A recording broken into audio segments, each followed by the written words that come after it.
کلمہ پڑھتے ہی حضرت عمر نے فرمایا یا رسول اللہ جب آپ سچے، قرآن سچا، اسلام سچا، تو چھپ کے نماز پڑھنے کا کیا مطلب ہے؟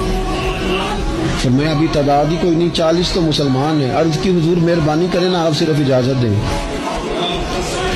20 لوگوں کی صفیں بنا دی گئیں، ایک صف کے آگے حضرت عمر ہیں، ایک صف کے آگے حضرت امیر حمزہ ہیں۔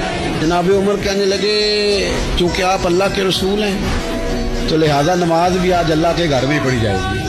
حضرت عمر بیت اللہ شریف کے بیچ کھڑے ہو کے نعرہ لگاتے ہیں، فرماتے ہیں میں عمر ہوں، تم مجھے بھی جانتے ہو، میرے باپ کو بھی جانتے ہو، تم میرا قبیلہ بھی جانتے ہو، میں نے پڑھ لیا ہے محبوب کا کلمہ۔ اب جس نے بچے یتیم کرانے ہو اور اپنی بیوی بیوہ کرانی ہو وہ آئے اور مجھے روکے۔ یہ محبوب اللہ کے ہیں اور گھر بھی اللہ کا ہے تو نماز بھی آج اللہ کے گھر میں پڑھی جائے گی۔